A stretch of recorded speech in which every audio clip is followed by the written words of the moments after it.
semuanya, kami dari kelompok 6. Jadi hari ini kami lagi di UMKM Pisang Derajat. Lihat.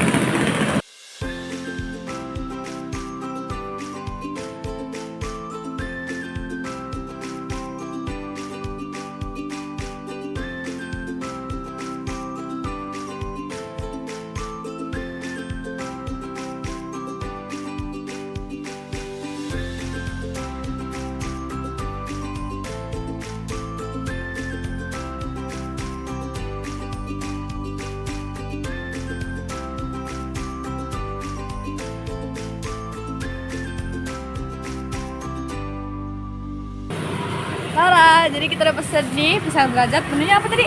Derajat brulee. Nah, sambil kita mau nyobain, kita juga mau kepo-kepoin sedikit soal pisang derajat. Yuk kita tanyain apa yuk. Yuk. Nah. Makan nih, Kak.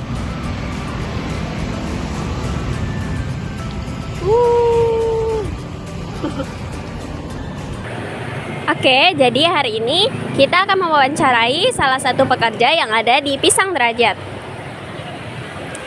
Selamat sore, Bang. Sore, Sekarang dengan Abang siapa? nama saya Nazril Pratama. Oke, dengan Abang Nazril, perkenalkan nama saya Azla sebagai pewawancara pada hari ini. Jadi, aku mau tanya-tanya nih, Bang. Bahan baku utama Pisang Derajat tuh apa aja sih? Untuk bahan baku pisang derajat yaitu pisang yang berkualitas dan menggunakan topping yang juga berkualitas. Oke. Lalu gimana sih buat Pisang Derajat ini menentukan harga jual produknya? Penentuan harga jual produk kita harus melakukan beberapa hal yaitu biaya bahan baku pisang, topping, dan boxnya, serta biaya operasional seperti gas, listrik, dan lain-lainnya. Oke. Jadi kalau tentang menentukan harga produknya harus kita memerlukan operasionalnya seperti gas, listrik ya. Jadi itu sangat perlu ya untuk pengusaha-usaha UMKM di Pontianak ini. Jadi kalau misalnya kita menentukan harga jual tuh itu harus perlu dengan UMR yang ada di Pontianak nggak sih, Bang? Harus menyesuaikan nggak? Sepertinya harus menyesuaikan juga dengan UMR yang ada di Pontianak. Oke, jadi kita kalau di UMKM itu kita harus menyesuaikan juga dengan UMR yang ada di Kota Pontianak, gitu ya, Bang ya. Oke, selanjutnya kendala apa sih yang muncul terkait modal atau keuangan di Pisang Derajat ini?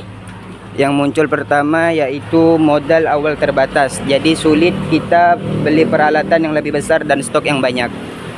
Serta butuh modal untuk promosi online, tapi kita kekurangan budget. Baik. Jadi walaupun kita sudah ada di usaha UMKM, nah kekurangan budget itu tetap terjadi ya, Bang ya. Lalu untuk keuangannya tentang ke perekapan mingguan atau bulanan ini pastinya sudah ada ya, Bang ya? Sudah ada.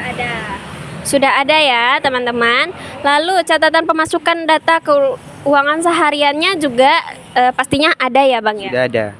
Oke, nanti kita akan tunjukkan di atas ini. Nah, itu merupakan catatan keuangan atau catatan keuangan seharian yang ada di Pisang Derajat. Selanjutnya nih, Bang, apakah usaha ini nih sudah memiliki pembukuan sederhana nih, Bang? Ya, sudah ada seperti catatan pemasukan dan pengeluaran kita sehari-hari. Berarti pemasukan catatannya sudah ada ya, teman-teman. Lalu tantangan terbesar apa sih yang dihadapi UMKM Pisang Derajat saat ini?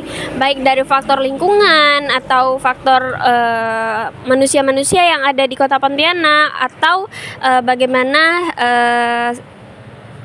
persaingan dalam UMKM ini?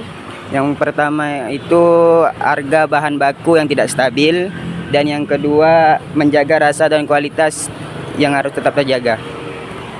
Jadi kedua ini adalah komponen yang terpenting ya, Bang, untuk UMKM. Yang pertama, bahan baku itu sering sekali naik ya, teman-teman. Seperti yang Abang ini bilang, bahan baku itu adalah penentu hasilnya ya, Bang ya, menentukan kualitasnya. Jika bahan baku utamanya kurang atau bahan baku utamanya sulit ditemukan, maka kualitas penjualannya juga berkurang nantinya ya. Lalu juga ada Cuaca ya Bang ya? Cuaca itu mempengaruhi enggak sih Bang dalam UMKM? Kalau cuaca juga mempengaruhi dalam UMKM. Kalau misalnya hujan, apakah pembelinya berkurang atau semakin banyak Bang? Kalau hujan nggak seperti biasanya. Biasanya orang lebih banyak membeli itu ketika hari nggak hujan, hari terang gitu. Nah, jadi cuaca itu juga terpengaruhi dalam usaha UMKM ya teman-teman. Oke, baik. Hanya itu saja pertanyaan untuk Abang ini. Terima kasih karena sudah memberikan jawaban-jawaban yang sangat memuaskan bagi kami. Ya, terima kasih juga. Sama-sama. Oke, terima kasih. Nah, jadi kita beralih ke pekerja satunya. Dengan Abang siapa di sini? Saya Raihan Siregar. Baik, dengan Bang Rehan Siregar. Masih bersama saya Azla di sini. Jadi saya mau nanya nih Bang, apakah dengan gaji di sini mencukupi dengan kebutuhan sehari-hari enggak Bang? Kalau untuk sekarang dan untuk saya pribadi sih masih mencukupi karena saya juga untuk biayai diri sendiri dan belum ada tanggungan yang lain. Oke, berarti masih jomblo lah ya Bang ya. Lalu selanjutnya nih, berapa sih jumlah tenaga kerja yang terlibat dalam Pisang Derajat ini Bang? Kalau untuk saat ini tenaga kerja yang dipakai di sini 2 orang. Tugasnya ada yang pengolahan pisang, penggorengan, juga admin. Oke, jadi ada 2 orang ya, dengan tugas yang berbeda-beda Bang ya.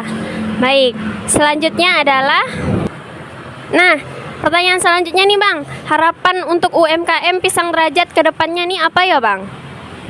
Untuk harapannya semoga bisa memperluas lagi cabang atau buka stand tambahan di tempat lain. Juga dengan meningkatkan kualitas produk dan varian supaya pelanggannya juga tidak bosan. Terus juga supaya bisa memperkuat branding di sosial media agar lebih dikenal luas. Itu aja sih. Oke Bang. Nah selanjutnya nih Bang, bagaimana sih strategi pemasaran dalam Pisang Derajat ini supaya menarik pelanggan yang ada di sini nih Bang? Kalau untuk saat ini kita juga ada beberapa platform untuk Pisang Derajat sendiri, kayak di Instagram kita udah punya akun sendiri di Pisang Derajat. Terus juga ada kerjasama dengan GoFood atau Shopee Food supaya mudah ditemukan pelanggan. Juga lokasi stand di tempat untuk Pisang Derajat ini lokasinya sangat strategis di tepi jalan besar juga. Terus juga review pelanggan-pelanggan yang kemarin juga ada beberapa kita undang selebgram Pontianak khususnya untuk mereview Pisang Derajat itu sendiri. Oke Bang. Nah, sekian aja nih pertanyaan dari kami nih. Makasih ya Bang, sudah memberikan jawaban yang sangat puas untuk kami semua. Ya, sama-sama. Saya juga terima kasih. Nah, udah selesai nih guys wawancara singkat kita hari ini sama 2 abang di belakang. Nah, sekian dari kami. Assalamualaikum warahmatullahi wabarakatuh. Wow.